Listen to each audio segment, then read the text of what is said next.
দর্শক একটু দেখুন, অনেক উপর থেকে এই ভিডিওটা সংগ্রহ করা।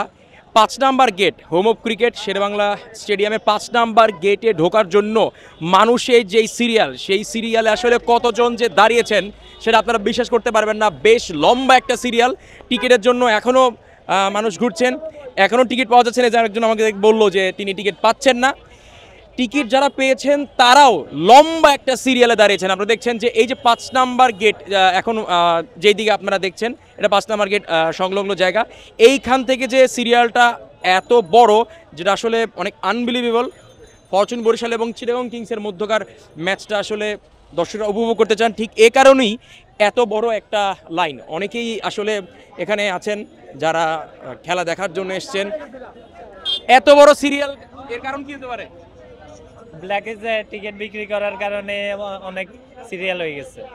তাদের পর্যাপ্ত পরিমাণ মাঠে যে স্পেসটা থাকার কথা ছিল বা যে পরিমাণ লোক থাকবে, আমার মনে হচ্ছে তার দ্বিগুণ মনে হয় টিকিট বিক্রি করছে ব্ল্যাকে এবং লিগালি মিলাই। সে কারণে আমরা যারা টিকিট কিনেছি আমরা এখনও খুবই কষ্টে আছি। আমরা অনেক জায়গা থেকে আসছি, নোয়াখালী থেকে, চিটাগাং হয়ে, কিন্তু আমরা এখনও পর্যন্ত মনে হয় না যে ভিতরে ঢুকতে পারবো। তবুও আমরা এখনও আশায় আছি। সিরিয়াল হয়তো কোনো কারণ নেই, কোনো সিন্ডিকেটের দোষ দেখছেন? সিন্ডিকেট অবশ্যই সিন্ডিকেট আছে, না হলে তো এটা হওয়ার কথা না। অবশ্যই সিন্ডিকেট আছে। দর্শক আপনারা দেখলেন যে এই এত বড় সিরিয়ালের পেছনে কিন্তু অনেকেই কারণ হিসেবে দেখছেন এই সিন্ডিকেটের। এত ভিড় হওয়ার কারণটা কি দেখছেন?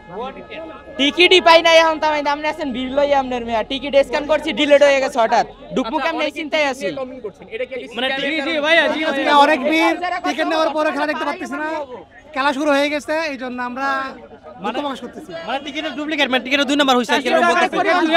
অনেকেও টাকা দিয়ে টিকিট নেওয়ার পর ব্ল্যাক টিকিট পাইছে, এটাও খুব দুঃখজনক। অনেক ব্ল্যাক টিকিট বার হইছে আর কি। 2000 টাকা দিয়ে নিয়েছে ভাই। ভাই 1000 টাকা টিকিট আছে, 4000 টাকা কিনছি। 1000 টাকা দিয়ে 4000 টাকা কিনছি আমি ব্ল্যাকে। খেলা এখন 400 টাকা টিকিট নেওয়া হয়েছে 8000 টাকা দিয়ে। 400 টাকার টিকিট 8000 টাকা শুধু খেলা দেখার জন্য। এখন একবার খেলা 100 টাকার টিকিট অনেক বেশিতে বিক্রি হয়েছে। 500 টাকার টিকিট 2000 টাকা। তাহলে আমরা কি আগের থেকে কি ভালো আছি না খারাপ আছি? সে আগের মতোই রয়ে গেছি আমরা। তাহলে বৈষম্য আর রইল কোথায়? মোরা আইছি ভাই বরিশাল দিয়ে লঞ্চ করে আইছি, ঠিক আছে?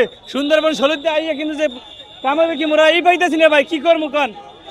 ঠিক আছে, খেলা দেখতে পারি না। ইনশাআল্লাহ দোয়া করবেন যেন বরিশাল কাপ লইয়ে যাইতে পারি, ঠিক আছে? ফরচুন।